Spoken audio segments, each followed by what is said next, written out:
They will test you, not because they know you, but because they don't. Not because they hate you, but because they fear what you reflect. They will challenge your peace, not out of strength, but from the chaos they carry within. And if you don't know who you are, they will show you who to be.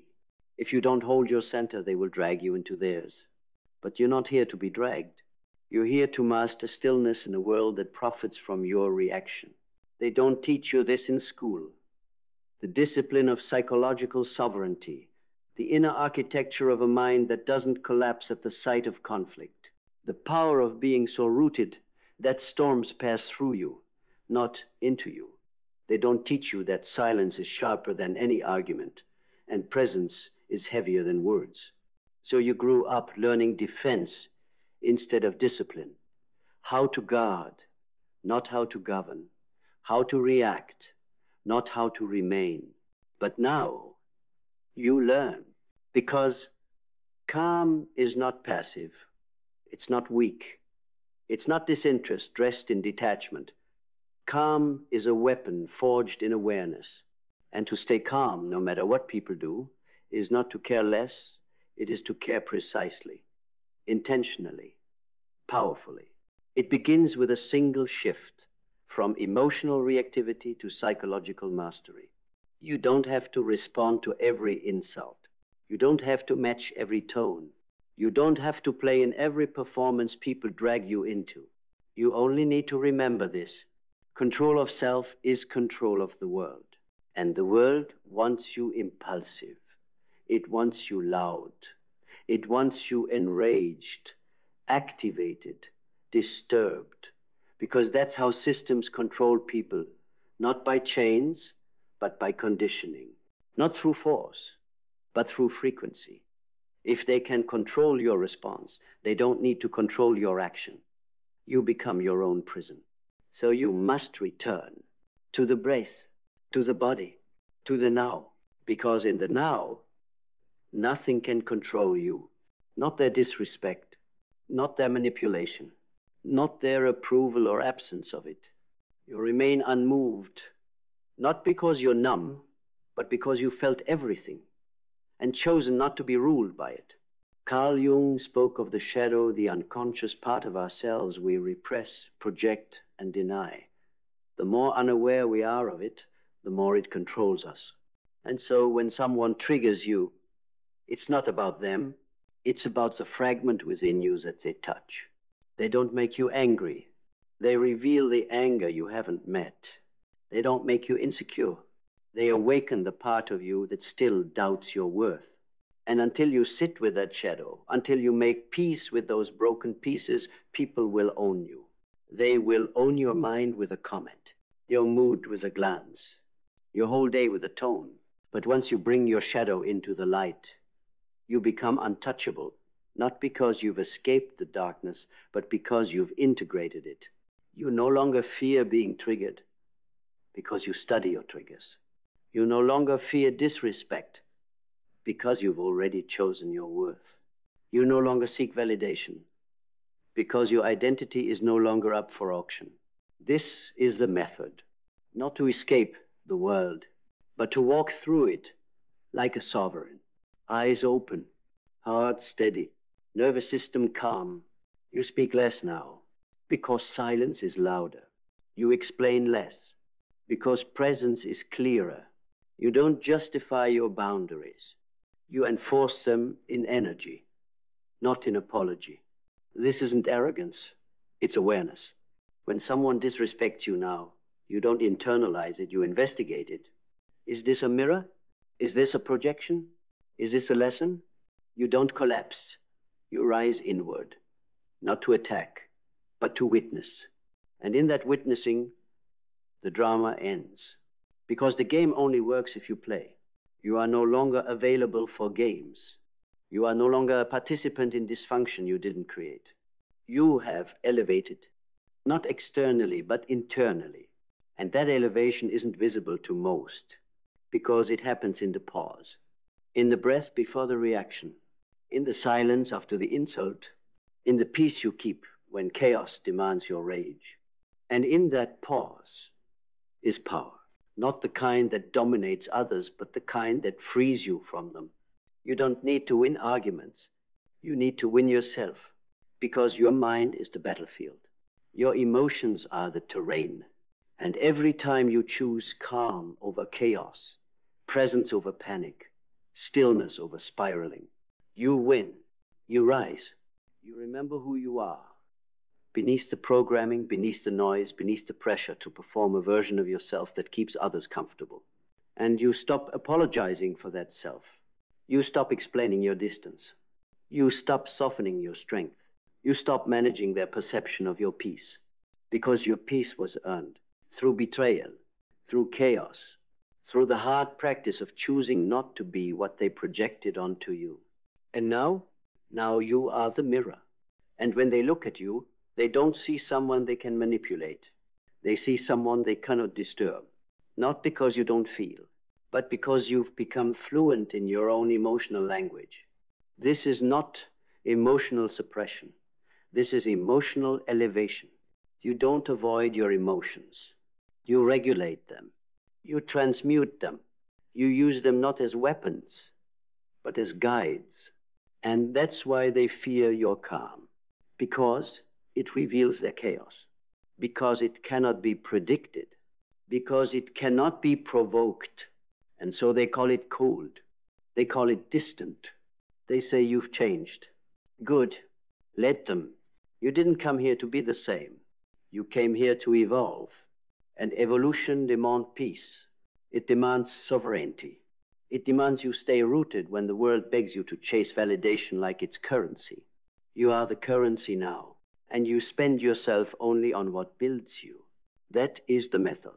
You spend your energy like a king guards his kingdom, not out of fear, but out of honor. Because now you know what it costs to be careless with your presence. You've paid the price before giving your time to people who mistook access for entitlement, giving your emotions to those who weren't ready to hold them, giving your mind to problems that were never yours to solve. No more. You've buried that version of yourself, the one who needed to respond to everything, the one who mistook urgency for importance, the one who thought their peace was negotiable. Now, you treat your calm like sacred ground, and not everyone is invited to step on it. Because calm is not just a state, it's a frequency, and not everyone resonates with it. The ones who feed on drama will find your stillness suffocating. The ones who rely on control will find your freedom threatening. The ones who expect compliance will find your boundaries cruel. But you don't change your frequency for those unwilling to tune in. You don't lower your volume to make their noise more comfortable. You don't explain the method to those still addicted to the madness. You simply remain, grounded, still, unshaken, because you are no longer emotionally accessible to manipulation. They cannot bait you with shame. They cannot lure you with guilt. They cannot trigger you with silence, because you've mastered the pause. That holy pause between the insult and the reaction, between the tension and the choice, between the moment they try to pull you into their storm and the second you decide to remain the sky. That pause is everything. It's where you meet yourself, where you rewire your instincts, where you say, not this time, not this version of me, not this energy, not this peace. They will call it ego, but it's not ego. It's clarity. You are clear now on what gets to touch you, on who gets to enter, on what gets a response. And that clarity has nothing to prove. It is not interested in being understood by those who cannot comprehend the cost of peace. Because this peace, it was built through years of self-betrayal, built through days where you said yes to things that shattered your spirit, built through nights where silence was your only witness, and your only prayer was, let me survive this. And you did, but you didn't just survive. You transformed. You turned wounds into wisdom, pain into posture, triggers into teachers. And now you are no longer fighting for calm. You are calm. And calm is not the absence of emotion. It is the mastery of it. It's not that you don't feel anger. It's that you know when it serves you and when it enslaves you. It's not that you don't feel fear. It's that you refuse to let it make decisions for you. It's not that you don't feel pain. It's that you refuse to bleed on those who didn't cut you. This is inner discipline, not the rigid kind, but the rooted kind, the kind that moves like a tree in the wind, bending, never breaking. You adapt, but you don't abandon. You feel, but you don't collapse. You listen, but you don't absorb. And that's why people will start to say, there's something different about you. Because there, island, you're no longer at war with yourself. You're no longer fighting battles you've already won. You're no longer confusing reaction with responsibility. You've unplugged from the game where the loudest one wins, the game where attention is mistaken for power, the game where chaos is mistaken for passion. You've exited that system, and now you build your own. A system where your nervous system is the authority, where your breath is your compass, where your intuition is not debated but obeyed. And in this system, your calm is not a luxury. It's the foundation. Because when your mind is calm, you can see clearly. When your emotions are steady, you can choose wisely. When your energy is intact, you can live freely. And that's the method. Not control over others, but mastery over self. Because true strength is not in how you strike. It's in how you stay centered when the world pushes you to lose yourself. And now you stay centered. Not by force, but by choice. And that choice becomes your quiet revolution. You stop responding to every emotional invitation like it's a command. You stop explaining your peace like it needs permission. You stop shrinking your stillness just to make others feel more comfortable in their chaos. Because now you see the truth with unflinching clarity. Most people don't want your calm. They want your reaction. Because a reaction gives them power. A reaction proves they matter. A reaction validates their dysfunction. But when you don't react, when you simply breathe, remain, observe, they are forced to face themselves. And that is terrifying for people who have never looked inward. That is threatening to those who have spent their entire lives outsourcing control. You don't get pulled into that anymore because you no longer confuse participation with connection. You no longer confuse reaction with presence. You don't need to be involved to be aware. You don't need to respond to be sovereign. You don't need to fight to prove you're alive. Because you're no longer reacting from survival, you're choosing from power. And that power, it's not loud, it's not flashy, it's not explosive, it's quiet, it's unwavering. It's the kind of power that comes from knowing exactly who you are, especially when the world forgets. You don't flinch at disrespect anymore, because you know it's a reflection of them, not you. You don't collapse under criticism, because you know the difference between feedback and projection. You don't take the bait, because you no longer hunger for their approval. You fed yourself something deeper, something that doesn't come from outside validation or fleeting attention. You fed yourself through presence, through discipline, through the quiet mastery of staying with yourself when everything else tries to pull you away. You've become dangerous in the best way possible, not because you're aggressive, but because you're inaccessible to manipulation. They can't rattle you. They can't guilt you. They can't bait you into explaining your worth because you're no longer on the auction block. You've exited the marketplace where peace is traded for attention and authenticity is sold for applause. You've chosen your path, and it is not paved with validation. It is not carved from comfort. It is walked in silence, built on breath, anchored in truth. So when the chaos comes, and it always will, you don't panic. You don't scramble. You don't negotiate with it. You let it move around you like wind against stone, because that's what you are now. Stone, not cold, not hard, but solid, immovable in your clarity, untouched in your essence, unshaken in your knowing. And yes, people will talk. They'll say you're distant. They'll say you've changed. They'll say you don't care. But that's only because they no longer have access to the version of you that needed to be everything for everyone. That version is gone. Not bitter, just buried. In her place stands something truer, something stronger, something so calm, so steady, so rooted, that even when the storm screams your name, you do not answer. Not because you can't, but because you won't. Because you finally understand that peace is not something you find, it's something you become.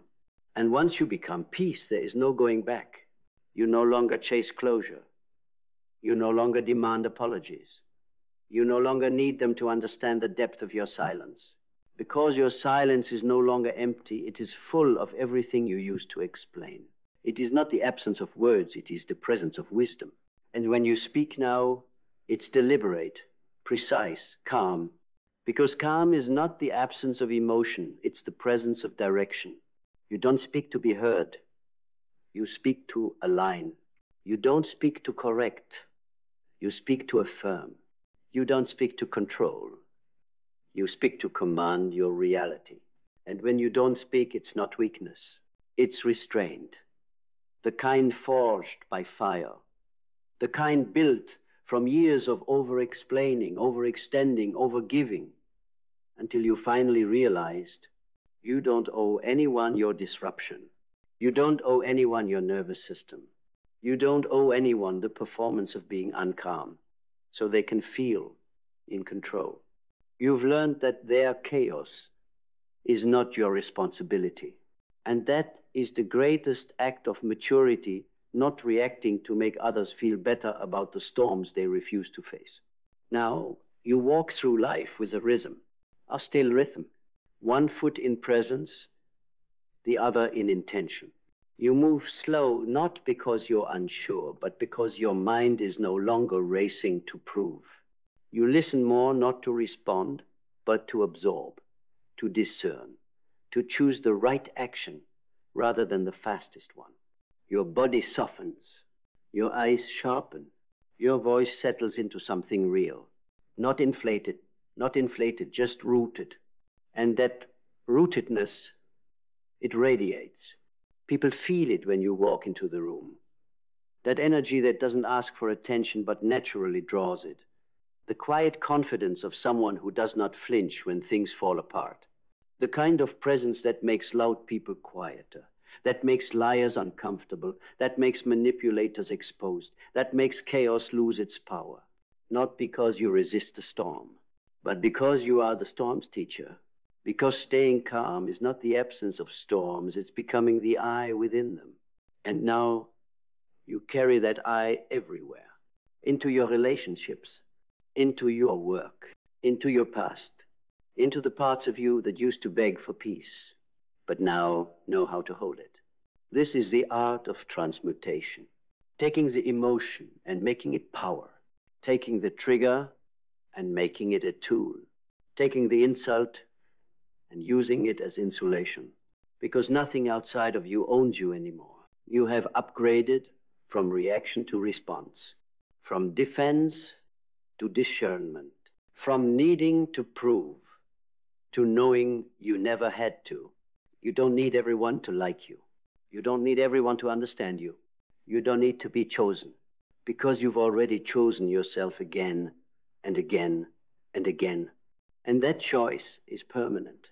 Even when you're doubted, even when you're judged, even when you're left, you remain, not because you're stubborn, but because you're free. Free from the game, free from the noise, free from the trap that says calm people are weak, that boundaries are cruelty, that silence is avoidance.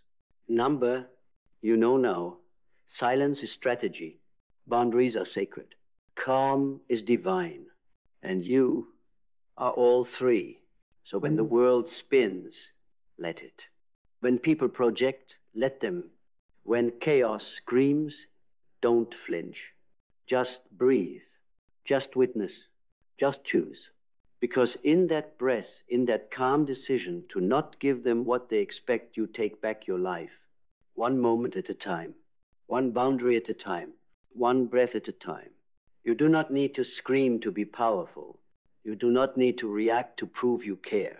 You do not need to rise to every bait they throw. You only need to stay in alignment with who you are, what you value, and where you're going. That is the method, not a formula, a frequency. And now you are that frequency, unshaken, unapologetics, unforgettable. You've become unforgettable not because of how loudly you enter, but because of how calmly you remain. Because in a world starving for attention, addicted to outrage, and programmed for performance, your stillness is a disruption, a sacred defiance, a rebellion against the culture that taught you you must always do to be enough. But now, you don't do for validation. You are, and that is enough. You no longer explain your distance. You no longer justify your silence. You no longer feel guilty for prioritizing your inner world. Because the truth is, your peace is not a luxury.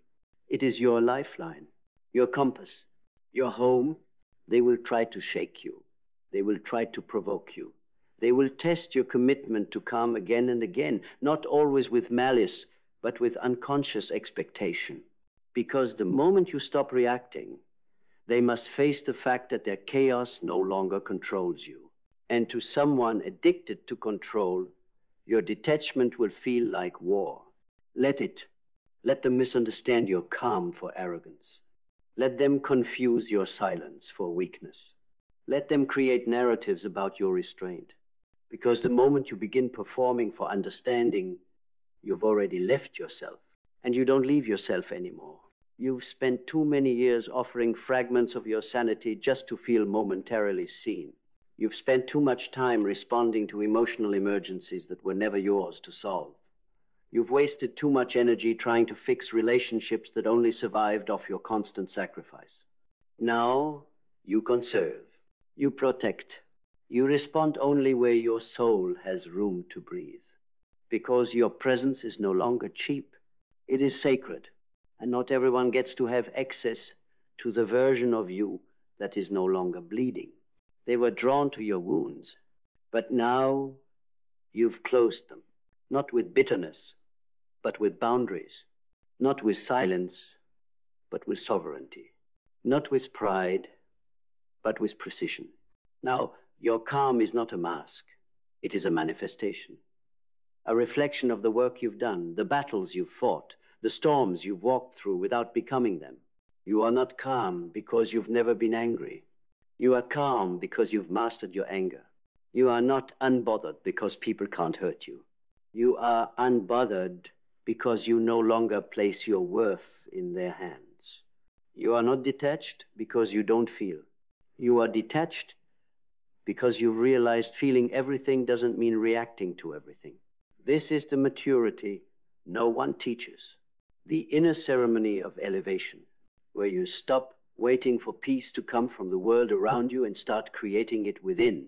And in doing so, you stop bleeding out for people who were never meant to heal you. You stop chasing conversations that were never meant to understand you. You stop compromising clarity for comfort. Now, your method is stillness. Your discipline is presence. Your superpower is the ability to walk away from anything that costs you your peace. Not in anger, not in avoidance, but in hono. You honor the path you're on now, the vision that guides you, the soul you're protecting. You've realized that staying calm isn't a strategy, it's a necessity, because your future doesn't exist in reactivity. It exists in regulation, in vision, in quiet, focused energy that doesn't chase noise. It builds legacy. So you slow down. You speak less. You listen more to yourself, to your body, to what's real and what's noise. And in that listening, you choose. Not from fear, not from habit, but from alignment. And when you live in alignment, nothing outside of you can disturb what's within you. Let the world be loud. Let the chaos keep spinning. Let the projections fly. You are not here to be everything to everyone. You are here to become everything to yourself. And you are doing it moment by moment, breath by breath, boundary by boundary. This is what they don't see. This is what they don't understand. But you don't need them to. You only need to continue. Silent, steady, so verein. This is your method. This is your freedom. This is your calm. And this time, it's unshakable. Because this time, your calm isn't conditional. It's not something you perform. It's not something you hope to maintain if they behave, if they approve, if they see you clearly. This time, your calm is unconditional. It is forged, not found. It is chosen, not stumbled upon. It is protected, not performed. You've walked through too many fires to pretend to be fragile. You've stood in too many storms to fall apart in the rain. You've built too much peace inside yourself to let someone else rearrange it with a mood, a word, a look, a silence. You are no longer seeking stillness. You are stillness. You are no longer hoping for the world to give you peace. You've become the source of it. And now, nothing outside of you has the authority to steal what you've built within. Not the insult, not the abandonment, not the misunderstanding, not the noise. You hear it, but you do not absorb it. You see it, but you do not become it. You acknowledge it, but you do not answer it. Because you've chosen something rarer than validation. You've chosen to stay home inside yourself. And that's what they don't teach, that the most powerful thing you can ever become is calm. Not because the world got easier, but because you got stronger. Not because the chaos stopped, but because you stopped dancing with it. Not because people changed, but because you no longer needed them to. And that's how you win. You walk through life unrattled. You respond when it's time. You stay silent when it's wise. You move with clarity. You give with intention. You love with depth, but never at the cost of your own center. You are no longer shaken because you remember who you are. And you carry that remembrance like a shield, like armor, like breath. You are the calm now. And that calm is forever. The wound is where the light enters you. Rumi did not write these words as poetry. He wrote them as a warning and a promise. Because you cannot love deeply without first being broken open. And you cannot be broken open without first loving something that was never meant to stay. We are raised in a world that tells us to fear pain, to avoid loss, to run from grief like it's a disease. But the mystics knew better. They knew that pain is the door to transformation, and love, true love, is not what comes without suffering. It's what survives it. The dance between pain and love is not a tragedy. It's a ceremony, a sacred spiral that every soul must step into if it ever wants to become real. Rumi called it a dance for a reason, because pain and love are not enemies. They are partners. One turns you toward the other. Pain softens your armor. Love sharpens your vision. And together, they teach you what it means to be alive. But most people, they only want half the song. They want love without the loss, joy without the ache, beauty without the blood. They want the rose, but not its thorns. They want the fire, but not the burn. And so they live in numbness, in half-life, in polite, performative connections where nothing ever gets too deep, too raw, too real. Because to go that deep would mean risking everything. And most people would rather stay safe than surrender. But you're not most people. You've tasted something in pain that others missed. You've seen something inside heartbreak that others looked away from. You've learned that there is a kind of pain that does not destroy, but refines. A kind of grief that carves the soul into something sacred. Rumi knew this well. He lost his teacher, his twin flame, his soul mirror, Shams of Tabriz, and in that loss, something opened in him that would never close again. He didn't run from the grief. He didn't bury it under distractions or drown it in pleasure. He danced with it. He turned his mourning into music. He let the ache become his altar. Because the deeper the sorrow carves into your being, the more joy you can contain. That's the law of opposites, the law of divine polarity. The same force that rips you open is the one that makes you vast enough to hold more. More love, more beauty, more truth. You are not here to be untouched. You are here to be transformed. And transformation doesn't come gently. It comes with fire. It comes with silence that feels like exile. It comes with losses that feel like death. But the mystics, they smiled at this because they knew the soul doesn't grow through comfort. It grows through contact, with pain, with paradox, with the parts of ourselves we've tried so hard to hide. When you love deeply and lose, when you give fully and are left, when you open and are wounded, don't curse the pain. Bow to it, because pain is the proof that your heart was open, that you were brave enough to feel something real in a world addicted to numbness. Pain means you loved.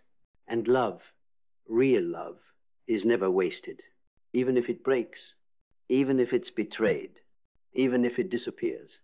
Because love is never about possession. It's about expansion, about letting another soul rearrange your universe, about becoming more than you were before they touched you. And if they leave, then so be it. They've done their work. Now you must do yours. You must stay with what they left behind. The emptiness, the ache, the echo. Because within that echo is the map, the divine code, the sacred wound that will lead you deeper into your own becoming. And yes, it hurts. Yes, it breaks you. But breakage is not the end. It is the beginning. In Jungian terms, it is the call to individuation, to become whole by integrating the very parts of you that pain exposed. You don't run from this dance. You enter it consciously. You say yes to the spiral, yes to the unraveling, yes to the sacred descent, because this descent is how you rise, not with ego, but with soul. You stop chasing love that doesn't honor your depths. You stop settling for safety over truth. You stop begging for crumbs when you were born to be a feast. And instead you become the kind of person who holds pain and love in the same palm, who doesn't collapse when hurt but opens wider, who doesn't harden after heartbreak but softens deeper. This is the warrior path of the mystic, the paradox of divine strength, to stay open when the world gives you every reason to close, to love again, not because you forgot the pain, but because you remembered who you are beneath it. Pain humbles you. Love resurrects you. And the dance between the two is where your soul becomes visible. So dance, not around it, through it. Let the music of your suffering become the rhythm of your transformation. Let the ache in your chest become the doorway to your freedom. Let love, not as fantasy, but as fire, become the force that remakes you from the inside out. This is the path Rumi walked. This is the path that calls you now to bleed beauty, to ache awake, to turn pain into poetry, and to let every heartbreak become holy. Because in the heartbreak is your opening, and in the opening is your initiation. There is a moment after the crying stops, after the pleading fades, after the silence finally settles, where you are left alone with yourself. No distractions, no illusions, just you and what's left. And in that moment, something miraculous happens. Not loud, not cinematic, quiet, subtle, sacred. You realize you're still here, still breathing, still witnessing, still capable of feeling. And that right there is where you begin again, not as who you were, but as who you were always meant to become. The pain didn't end you, it unveiled you, the parts you abandoned to be loved, the parts you silenced to be accepted, the pieces of your soul you scattered to be chosen. They start whispering back. And they don't want revenge. They want reunion. This is where the true love story begins, not between you and another, but between you and your own soul. Because the greatest romance is the one where you stop ghosting yourself. You stop betraying yourself for the sake of harmony. You stop shrinking your truth to avoid loneliness. You stop ignoring the ache just to keep others comfortable. And instead, you sit with it. You hold space for your grief like a sacred guest.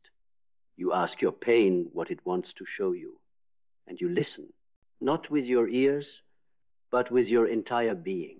This is what the Sufis call remembrance. Zikr, not of God as something external, but of your own divine essence. You remember that love is not something you find, it's something you return to, again and again. Not in someone's arms, but in the arms of your own presence. You become the love you were searching for, and not in theory, in practice, in how you speak to yourself, in how you hold your boundaries, in how you walk away from what wounds you, even when it hurts. Because love, real love, begins with your no. Your sacred no to anything that dishonors your depth. Your no to the false versions of connection. Your no to staying small for the comfort of others. That no is not rejection. It is redirection back toward the truth. And from that truth, your yes emerges. Your yes to life. Your yes to joy. Your yes to mystery, to beauty, to the terrifying vulnerability of feeling it all. Because you're not here to feel halfway. You're not here to live numb, to love safe, to die slowly behind a mask of fine. You are here to shatter, and then to shine, to fall to your knees in surrender, and then to rise in devotion, to be cracked wide open until love pours through you, not as possession, but as presence. And what you learn, what all mystics eventually learn, is that the heartbreak was never the end of love. It was the beginning of it. Because now, when you love, it's not out of need. It's out of overflow. You've stopped trying to extract worth from others. You no longer confuse attachment with connection. You've broken the contract that said, if you hurt me, I'll abandon myself. You don't do that anymore. You stay. Not for them, for you.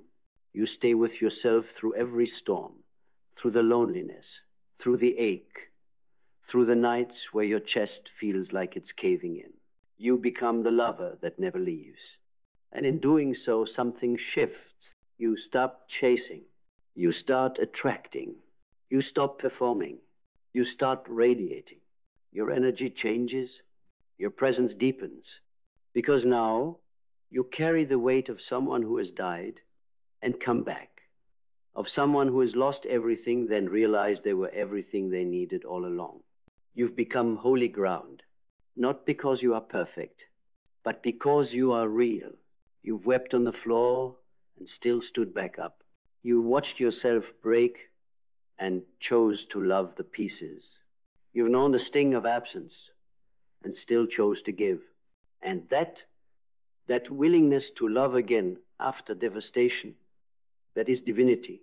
That is God inside the human. That is what Rumi meant when he said, don't get lost in your pain. Know that one day your pain will become your cure. Because your pain is not just a wound. It is a womb where something ancient is being reborn in you.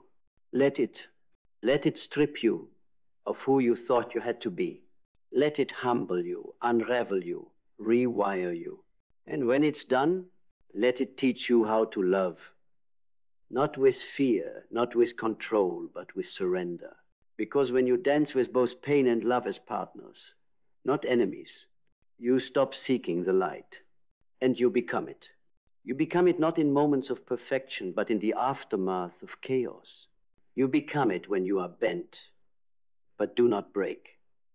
When you are emptied, but do not curse the hollow. When you are forgotten, and yet you still remember who you are. That is when the light awakens inside you. Not a borrowed light, not a filtered light, but your own. Ancient, luminous, untouched by opinion, untainted by past. The light that says, I am not what happened to me. I am what I choose to become in spite of it.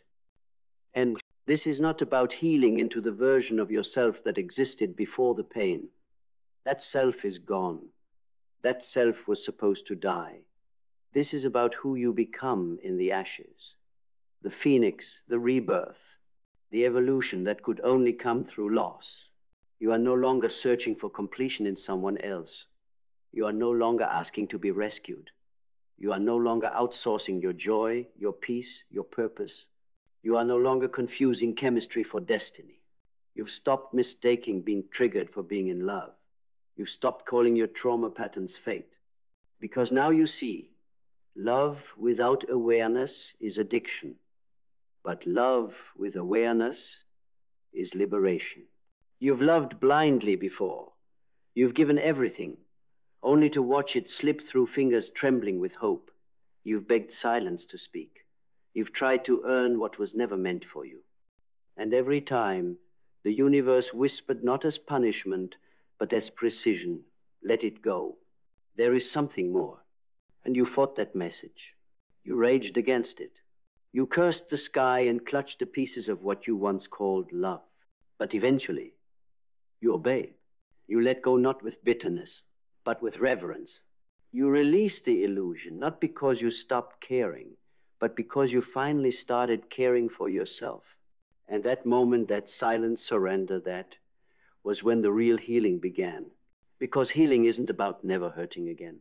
It's about loving yourself through the hurt so deeply that it loses its power to define you. Now, the ache comes, and you no longer run. You sit with it. You ask, what are you here to teach me? And the pain becomes your guru. The heartbreak becomes your oracle. The loss becomes your lens. You stop needing others to behave a certain way for you to be at peace. You stop trying to control what was never yours to hold. You stop demanding love be a fortress when it was always meant to be a flow. Because love, true love, isn't possession. It's presence. It doesn't bind. It beholds. It doesn't cling. It reveres. It doesn't save you. It sees you. And you've seen yourself now through pain, through loss, through unbearable vulnerability. You've stood naked in your truth. And you didn't die. You rose. Not harder. Softer. Not colder. Clearer. Not detached. Devoted to what is real, to what is whole, to what is holy.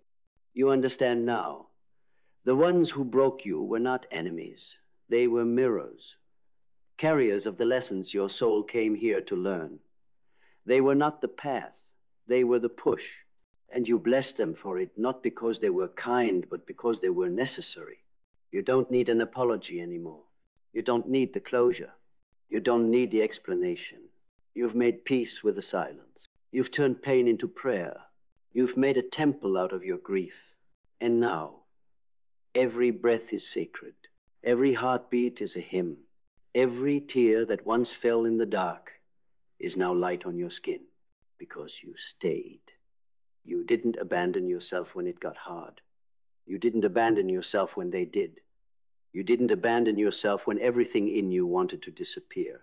You stayed, and now you shine. Not because life is perfect, but because you are present, because you no longer run from your own depth, because you have walked the longest road there is from seeking love outside to finding it within. You are not finished. You are just beginning. You are not healed. You are healing. You are not invincible. But you are no longer afraid of being seen, being known, being cracked open by beauty or broken by truth. You are here, and that is enough. You are the dance between pain and love. You are the wound and the wonder, the ache and the answer, the silence and the song. And now that you know, live like it. Walk the earth like it. Speak with the clarity of one who has suffered and still says, I choose love. Not because it's easy, but because it's eternal. And this choice to love again, to stay soft in a world that hardens everything it touches, is not weakness. It is the fiercest rebellion, because when you choose love after devastation, after betrayal, after abandonment, you are not choosing naivety, you are choosing resurrection. You are choosing to rise not as you were, but as something entirely new, something forged by fire, tempered by grief, sculpted by silence. This is not the love that waits for conditions to be perfect. This is not the love that needs guarantees. This is not the love that performs, manipulates, or clings. This is the love that sees clearly and stays anyway. The kind of love that Rumi wrote of.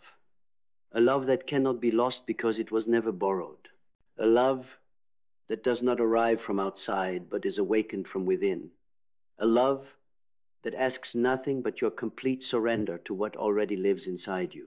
So you stop asking if someone else will love you the way you deserve. You start asking, am I loving myself the way I deserve? And then, slowly, you begin. You touch your own wounds with reverence. You speak to your own soul with kindness. You stop punishing yourself for not being what they needed. You stop abandoning yourself to be chosen. You stop apologizing for being deep, intense, wide open. Because now you understand your depth is not a liability. It's your superpower. The ones who couldn't handle your depth were not wrong. They were just not ready, not built for the gravity of your presence. And that is not your shame to carry. You were never too much. They were simply not enough to hold what you bring. So you stop shrinking. You stop silencing. You stop performing. You begin to live as if your truth is holy. Because at Island, you begin to speak with conviction, to move with certainty, to honor your yes with fire, to protect your no with steel, not from ego, but from sacred self-awareness. Because when you finally see who you are truly, nakedly, gloriously, you refuse to negotiate that truth for anyone. Not for love, not for attention, not for belonging. You belong to yourself now. And that is not loneliness. That is sovereignty. You walk the path now, not to be found, but to be remembered. To become so grounded in your own soul that nothing external can uproot you. Not rejection, not betrayal, not loss. You do not chase love. You attract it through your embodiment. You do not beg for connection. You radiate it through your clarity. You do not explain your worth. You express it in how you breathe, how you walk, how you remain whole in a world addicted to halves. This is the Rumi way, the mystic way, to be shattered by beauty, broken by longing, pierced by presence, and still choose to love deeper. To sit in the ruins of a past self, look up at the stars bleeding through the cracks, and whisper more. More life, more love, more soul. Not less, not smaller, not safer, more. You become unafraid of pain, not because it no longer hurts, but because you've made peace with its purpose. It is the chisel, the mirror, the teacher, and you no longer resist the lesson. You receive it. You bow to it. And then you rise with it inside your bones. So now, when love comes again, and it will, you are ready. Not desperate, not addicted. Ready. Ready to receive, not consume. Ready to give, not prove. Ready to share, not surrender yourself. And if that love leaves again, you'll mourn, you'll weep, but you won't collapse because you're no longer building homes inside people. You've built one inside yourself. And it's warm, and it's wild, and it welcomes all of you, the broken, the brilliant, the becoming, because you no longer see your pain as a mistake. You see it as a map.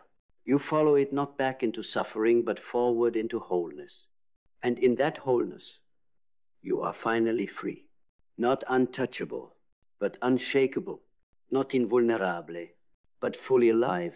And that aliveness is the gift. That is what it means to dance between pain and love, not to be spared from either, but to be so open to both that you become a bridge between heaven and earth. You are not here to avoid the storm. You are here to become the sky. And so you stand now, not as the person who never fell, but as the one who kept rising. You are no longer waiting for someone to rescue you from the ache, from the void, from the silence. You have sat with it. You have danced in it. You have become fluent in its language. And now you carry a power that no one gave you because no one could.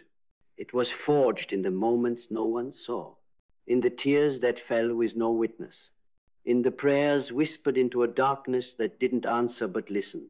You are no longer asking, why did it hurt? You're asking, what did it awaken? Because now you know the pain was not punishment. It was preparation. It broke the shell, but not the soul. It dissolved the illusion, but not the essence. It stripped away what was never real to reveal what always was. And in that revelation, you met yourself, raw, radiant, reborn. You've become the flame and the ashes, the question and the answer, the ache and the healing. And when people ask you how you became so calm, so clear, so powerful, you will not give them a 10-step method. You will not sell them a shortcut. You will look into their eyes and say, I stopped running. And to fall, I stopped betraying myself. I made love with my pain until it turned to light. Because that's what this path island, not a straight line, not a clean escape, but a sacred spiral. Back to your heart, back to your truth, back to the original fire within you that knew even before the world told you otherwise that you were meant for something more than survival. You were meant for love, but not the kind that fills your emptiness, the kind that overflows from your fullness. So now you love without chains. You walk without fear. You speak without apology. You hold your own hand in the dark and know this is enough. You are enough. You have always been enough. You just needed to lose the world to find yourself. And now that you have, you are no longer the one searching for the light. You are the one who is the light. And from this place, you love, you live, you lead, and above all, you remain.